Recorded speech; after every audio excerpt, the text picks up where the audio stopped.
तो जो मेन ज़रूरत है हमारे देश को, वो एक इंस्पिरेशन की ज़रूरत है कि आपको ये चीज़ समझनी पड़ेगी कि फाउंडेशन को आप लैक मत करो, ये मेरे या आपके कंट्रोल में नहीं है, ये कंट्रोल में है जिसको वो ड्यूटी दी गई है।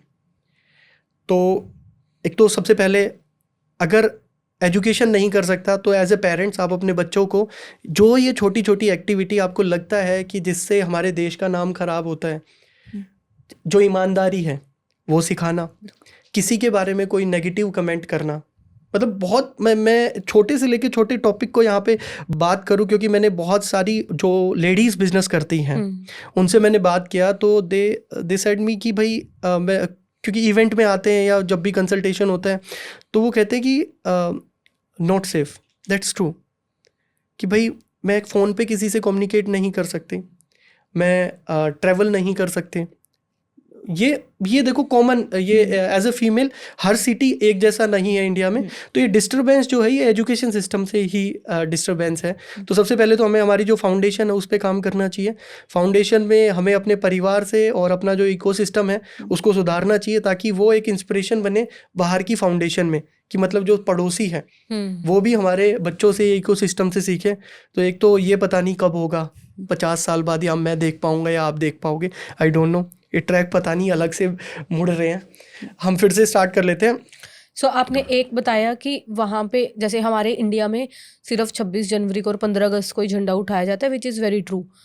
लेकिन आपने कहा कि वहाँ पे उनको डेली ये चीज़ सिखाई जाती है कि आप अपने कंट्री के प्रति यू फील प्राउड, एंड एक चीज़ तो ये होगी कि अपने कंट्री के प्रति आप उनको पॉजिटिव करो एंड उनके मन में एक देशभक्ति फॉर एवर जगा के रखो। ये एक वहाँ का कॉन्सेप्ट जो है जो मुझे समझ आया। और आपको क्या डिफरेंस लगता है वहाँ के स्टूडेंट्स में? सर इसमें आप ना वो ऐड कर सकते हैं कि जो अंबानी के बच्चे। हाँ वही मैं बोल रहा था एक्चुअली मैम, इसका आंसर ना आपके पास है। आप इंडिया में देख लो, जो इंडिया की सारी वेल्थ है ना वो 1 और 2 पीपल्स के पास है, ठीक है। 98% वेल्थ किसी देश की 2 या 3 बंदों के अंदर पहुंचना, तो डिस्ट्रीब्यूशन कहाँ है? सबसे पहले तो मैम जैसे चाइना में ना आप डिस्ट्रीब्यूशन बहुत अच्छा है। डिस्ट्रीब्यूशन का मतलब कि जो बिज़नेस है वो एसोसिएट है। आपको कोई भी प्रोडक्ट बेचना है, किसी भी वेबसाइट पे जाओ, वो आपस में स्कैम नहीं का होगा।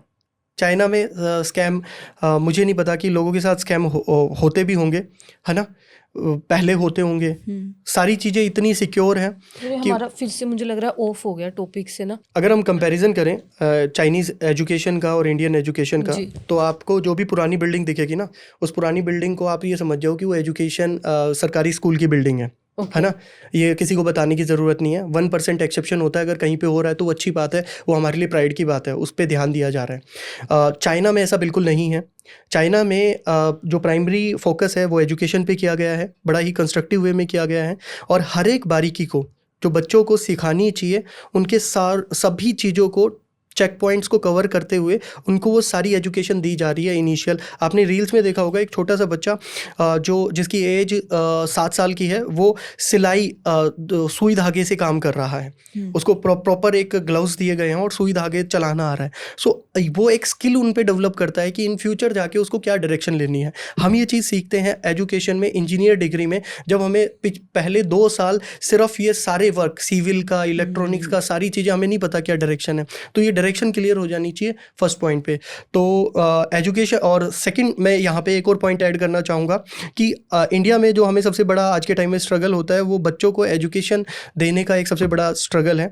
क्योंकि अगर हम कंपेयर करें चाइना के गवर्नमेंट स्कूल को और इंडिया के जो बहुत अच्छे प्राइवेट स्कूल हैं जहाँ पे स्पोर्ट्स अच्छा है, जहाँ पे कल्चर अच्छा है, मुझे चाइना के गवर्नमेंट स्कूल बेटर लग रहे हैं। वो एक लोकल बंदा, एक टैक्स पेयर उसको अफोर्ड कर पा रहा है। हमारे देश में वो पॉसिबल नहीं है, मास पॉपुलेशन के लिए, जो एक देश के लिए अच्छी बात नहीं है।